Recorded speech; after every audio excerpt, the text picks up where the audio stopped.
Chapter 16. Still Knitting. Madame Defarge and Monsieur, her husband, returned amicably to the bosom of Saint Antoine, something like that, while a speck in a blue cap toiled through the darkness, and through the dust, and down the weary miles of avenue by the wayside, slowly tending towards that point of the compass where the chateau of Monsieur the Marquis, now in his grave, listened to the whispering trees. Such ample leisure had the stone faces now for listening to the trees and to the fountain that the few village scarecrows who, in their quest for herbs to eat and fragrance of dead stick to burn, strayed within sight of the great stone courtyard and terrace staircase, had it borne it upon their starved fancy that the expression of the faces was altered. A rumour just lived in the village, had a faint and bare existence there, as its people had, that when the knife struck home, the faces changed, from faces of pride to faces of anger and pain. Also, that when the dangling figure was hauled up 40 feet above the fountain, they changed again, and bore a cruel look of being avenged, which they would henceforth bear forever. In the stone face over the great window of the bedchamber, where the murder was done, 2 fine dents were pointed out in the sculptured nose, which everybody recognized, and which nobody had seen of old. And on the scarce occasion when 2 or 3 ragged peasants emerged from the crowd to take a hurried peep at Monsieur the Marquis petrified, a skinny figure would not have pointed to it for a minute, before they all started away among the moss and leaves like the more fortunate hares who could find a living there. Chateau and hut, stone face and dangling figure, the red stain on the stone floor, and the pure water in the village well, thousands of acres of land, a whole province of France, all France itself, lay under the night sky, concentrated into a faint hairbreadth line. So does a whole world, with all its greatness and littleness, lie in a twinkling star, and as mere human knowledge can split a ray of light and analyze the manner of its composition, so sublimer intelligences may read the feeble shining of this earth of ours, every thought and act, every vice and virtue, of every responsible creature on it. The Defarges, husband and wife, came lumbering under the starlight in their public vehicle, to that gate of Paris whereunto their journey naturally ended. There was the usual stoppage at the barrier guard-house, and the usual lanterns came glancing forth for the usual examination and inquiry. Monsieur Defarge alighted, knowing 1 or 2 of the soldiery there, and 1 of the police. The latter he was intimate with, and affectionately embraced. When Saint Antoine had again enfolded the Defarges in his dusky wings, and they, having finally alighted near the saint's boundaries, were picking their way on foot through the black mud and offal of his streets, Madame Defarge spoke to her husband. "Say then, my friend, what did Jacques of the police tell thee?" "Very little tonight, but all he knows. There is another spy commissioned for a quarter. There may be many more, for all that he can say, but he knows of one." Well," said Madame Defarge, raising her eyebrows with a cool business air, "it is necessary to register him. How do they call that man? He is English. So much the better. His name?" "Barsad," said Defarge, making it French by pronunciation. But he had been so careful to get it accurately that he then spelt it with perfect correctness. "Barsad," repeated Madame. "Good Christian name?" John Barsad," repeated Madame, after murmuring it once to herself. "Good. His appearance, is it known?" "Age about 40 years, height about 5 feet 9, black hair, complexion dark, generally rather handsome visage, eyes dark, face thin, long and sallow, nose aquiline, but not straight, having a peculiar inclination toward the left cheek, expression therefore sinister." "Ah, my faith! It is a portrait," said Madame, laughing. "He shall be registered tomorrow." They turned into the wine-shop, which was closed, for it was midnight, and where Madame Defarge immediately took her post at her desk, counted the small moneys that had been taken during her absence, examined the stock, went through the entries in the book, made other entries of her own, checked the serving man in every possible way, and finally dismissed him to bed. Then she turned out the contents of the bowl of the money for the second time, and began knotting them up in her handkerchief, in a chain of separate knots, for safe-keeping through the night. All this while Defarge, with his pipe in his mouth, walked up and down, complacently admiring, but never interfering, in which condition, indeed, as to the business and his domestic affairs, he walked up and down through life. The night was hot, and the shop, close shut and surrounded by so foul a neighborhood, was ill-smelling. Monsieur Defarge's olfactory sense was by no means delicate, but the stock of wine smelt much stronger than it ever tasted, and so did the stock of rum and brandy and aniseed. He whiffed the compound of scents away as he put down his smoked-out pipe. "You are fatigued," said Madame, raising her glass as she knotted the money. "There are only the usual odors." "I am a little tired," her husband acknowledged. "You are a little depressed, too," said Madame, whose quick eyes had never been so intent on the accounts, but they had had a ray or two for him. "Oh, the men, the men!" "But, my dear," began Defarge. "But, my dear," repeated Madame, nodding firmly. "But, my dear, you are faint of heart tonight, my dear." "Well, then," said Defarge, as if a thought were wrung out of his breast, "it is a long time." "It is a long time," repeated his wife. "And when is it not a long time? Vengeance and retribution require a long time. It is the rule." "It does not take a long time to strike a man with lightning," said Defarge. "How long," demanded Madame composedly, "does it take to restore the lightning? Tell me." Defarge raised his hand thoughtfully, as if there were something in that too.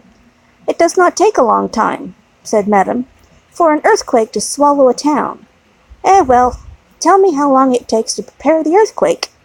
"A long time, I suppose," said Defarge. "But when it is ready, it takes place, and grinds to pieces everything before it. In the meantime, it is always preparing, though it is not seen or heard. That is your consolation. Keep it." She tied a knot with flashing eyes, as if it throttled a foe. "I tell thee," said Madame, extending her right hand for emphasis, "that although it is a long time on the road, it is on the road and coming. I tell thee it never retreats, and never stops. I tell thee it is always advancing. Look around and consider the lives of all the world that we know. Consider the faces of all the world that we know. Consider the rage and discontent to which Jacquerie addresses itself, with more and more of certainty every hour. Can such things last? Bah! I mock you." "My brave wife," returned Defarge, standing before her with his head a little bent, and his hands clasped at his back, like a docile and attentive pupil before his catechist. "I do not question all this, but it has lasted a long time, and it is possible, you know well, my wife, it is possible, that it may not come during our lives." Well, how then?" demanded Madame, tying another knot, as if there were another enemy strangled. "Well," said Defarge, with a half-complaining and half-apologetic shrug, "we shall not see the triumph." "We shall have helped it," returned Madame, with her extended hand in strong action. "Nothing that we do is done in vain. I believe with all my soul that we shall see it the triumph. But even if not, even if I knew certainly not, show me the neck of the aristocrat and tyrant, and still I would—" Then Madame, with her teeth set, tied a very terrible knot indeed. "Hold!" cried Defarge, reddening a little, as if he felt charged with cowardice. "I too, my dear, will stop at nothing." "Yes, but it is your weakness that you sometimes need to see your victim and your opportunity to sustain you. Sustain yourself without that. When the time comes, let loose a tiger and a devil. But wait for the time when the tiger and the devil chained, not shown, yet always ready." Madame enforced the conclusion of this piece of advice by striking her little counter with her chain of money, as if she knocked its brains out, and then gathering the heavy handkerchief under her arm in a serene manner, and observing that it was time to go to bed. Next noontide saw an the admirable woman in her usual place in the wine shop, knitting away assiduously. A rose lay beside her, and if she now and then glanced at the flower, it was with no infraction of her usual preoccupied air. There were a few customers, drinking or not drinking, standing or seated, sprinkled about. The day was very hot, and heaps of flies, who were extending their inquisitive and adventurous prerequisitions into all the gluttonous little glasses near Madame, fell dead at the bottom. Their decease made no impression on the other flies out promenading, who looked at them in the coolest manner, as if they themselves were elephants or something as far removed, until they met the same fate.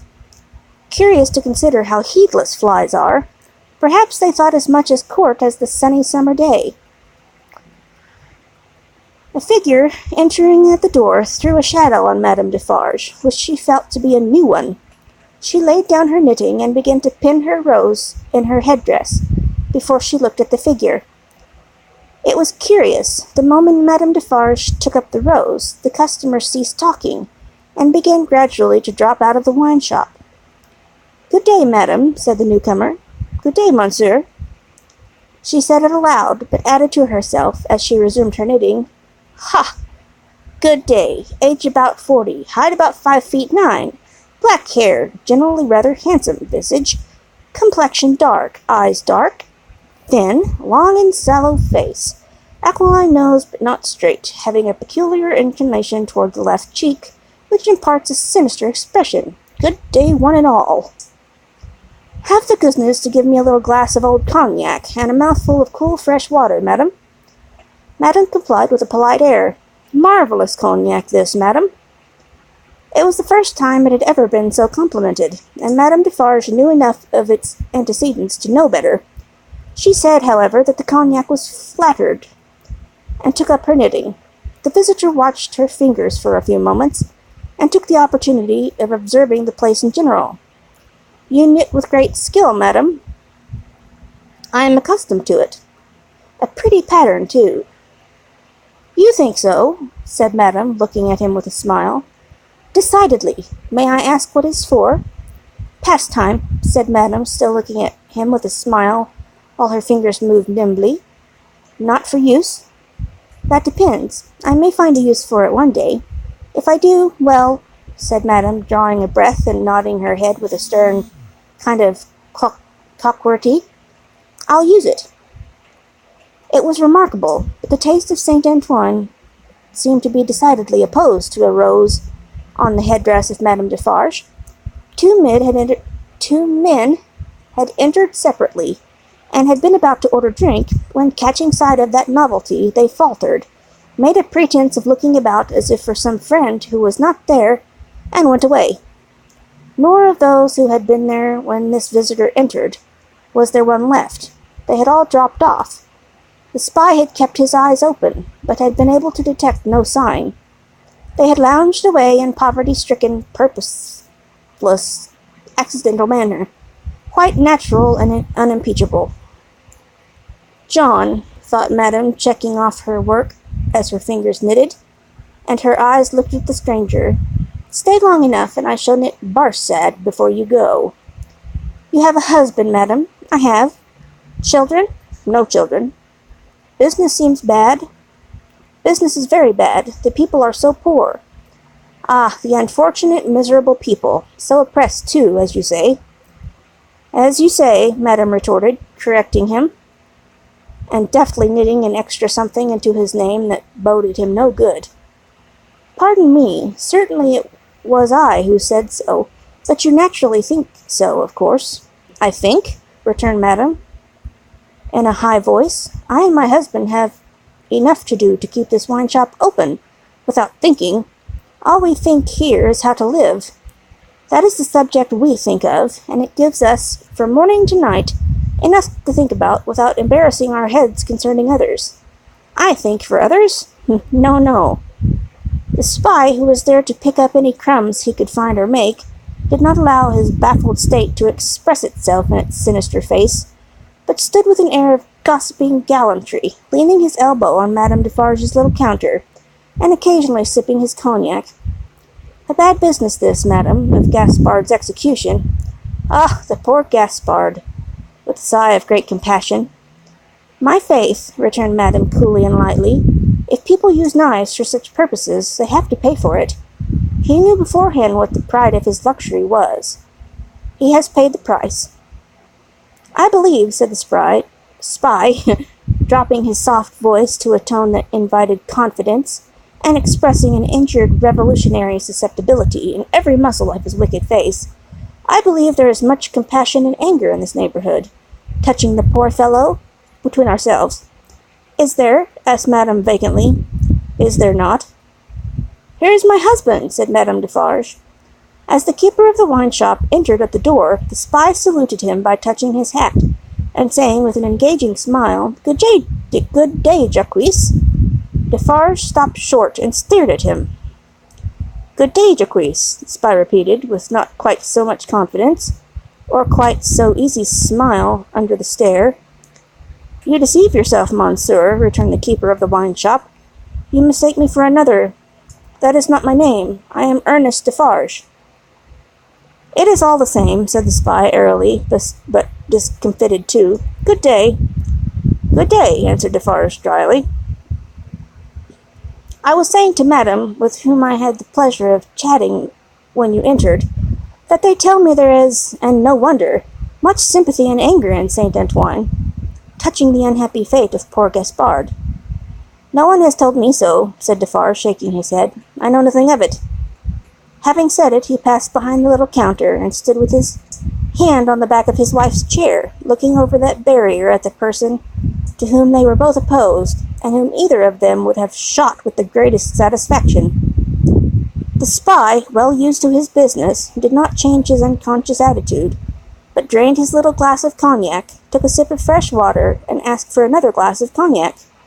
Madame Defarge poured it out for him, took to her knitting again, and hummed a little song over it. You seem to know this quarter well, that is to say, better than I do, observed Defarge. Not at all, but I hope to know it better.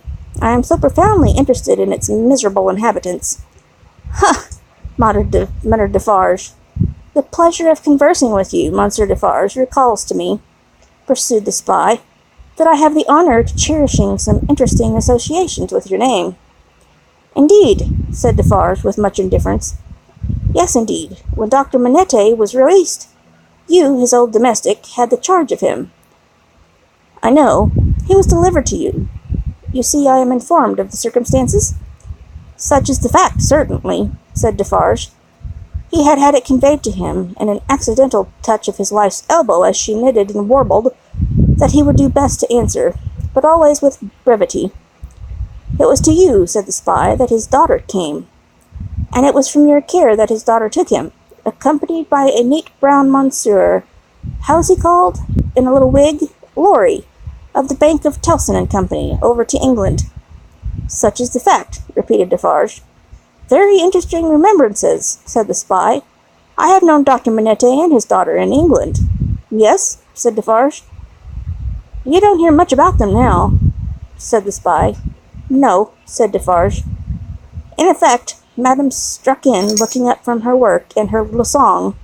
We never hear about them. We received the news of their safe arrival, and perhaps another letter, or perhaps two, but since then they have gradually taken their road in life, we ours, and we have held no correspondence. Perfectly so, madam, replied the spy. She is going to be married. Going? Echoed madam. She was pretty enough to have been married long ago. You English are cold, it seems to me. Oh, you know I'm English. I perceived your tongue is, returned madam. And what the tongue is, I suppose the man is. He did not take the identification as a compliment, but he made the best of it, and turned it off with a laugh. After sipping his cognac to the end, he added, Yes, Miss Manette is going to be married, but not to an Englishman, to one who, like herself, is French by birth. And speaking of Gaspard, oh, poor Gaspard, it was cruel, cruel. It is a curious thing that she is going to marry the nephew of Monsieur the Marquis, for whom Gaspard was exalted to that height of so many feet. In other words, the present Marquis. But he lives unknown in England. He is no Marquis there. He is Mr. Charles Darnay. D'Aulnays is the name of his mother's family. Madame Defarge knitted steadily, but the intelligence had a palpable effect on her husband. Do what he would behind the little counter, as to the striking of a light and the lighting of his pipe, he was troubled, and his hand was not trustworthy. The spy would have been no spy if he had failed to see it, or to record it in his mind. Having made at least this one hit, whatever it might prove to be worth, and no customers coming in to help him to any other, Mr. Barsad paid for what he had drunk, and took his leave, taking occasion to say, in a genteel manner before he departed, that he looked forward to the pleasure of seeing Monsieur and Madame Defarge again. For some minutes after he had emerged into the outer presence of Saint Antoine, the husband and wife remained exactly as he had left them, lest he should come back. "Can it be true," said Defarge in a low voice, looking down at his wife as he stood smoking, with his hand on the back of her chair, "what he has said of Mademoiselle Manette?" "As he has said it," returned Madame, lifting her eyebrows a little, "it is probably false, but it may be true." "If it is," Defarge began and stopped. "If it is?" repeated his wife. "And if it does come while we live to see it triumph, I hope for her sake destiny will keep her husband out of France." "Her husband's destiny," said Madame Defarge with her usual composure, "will take him where he is to go, and will lead him to the end that is to end him. That is all I know." "But it is very strange now, at least." "Is it not very strange?" said Defarge, rather pleading with his wife to induce her to admit it, "that after all our sympathy for Monsieur her father, and herself, her husband's name should be proscribed under your hand at this moment, by the side of that infernal dogs who had just left us?" "Stranger things than that will happen when it does come," answered Madame. "I have them both here, of a certainty, and they are both here for their merits. That is enough." She rolled up her knitting when she had said those words, and presently took the rose out of her handkerchief that was wound about her head. Either Saint Antoine had an instinctive sense that the objectionable decoration was gone, or Saint Antoine was on the watch for its disappearance. Howbeit, the saint took courage to lounge in very shortly afterwards, and the wine-shop recovered its habitual aspect. In the evening, at which season of all other Saint Antoine turned himself inside out, and sat on the doorsteps and window ledges, and came to the corners of vile streets and courts, for a breath of air, Madame Defarge, with her work in her hand, was accustomed to pass from place to place and from group to group. A missionary. There were many like her, such as the world will do well never to breed again. All the women knitted. They knitted worthless things, but the mechanical work was a mechanical substitute for eating and drinking. The hands moved for the jaws and the digestive apparatus. If the bony fingers had been still, the stomachs would have been more famine-pinched. But as the fingers went, the eyes went, and the thoughts, and Madame Defarge moved on from group to group. All three went quicker and fiercer among every little knot of women that she had spoken with and left behind. Her husband smoked at his door, looking after her with admiration. "A great woman," said he, "a strong woman, a grand woman, frightfully grand woman." Darkness closed around, and then came the ringing of church bells and the distant beating of military drums in the palace courtyard, as the women sat knitting. Darkness encompassed them. Another darkness was closing in as surely when the church bells, then ringing pleasantly in many an airy steeple over France, should be melted into thundering cannon, when the military drums should be beating to drown a wretched voice. That night, all potent as the voice of power and plenty, freedom and life, so much was closing in about the women who sat knitting, that their very selves were closing in around the structure yet unbuilt, where they were to sit knitting, counting dropping heads.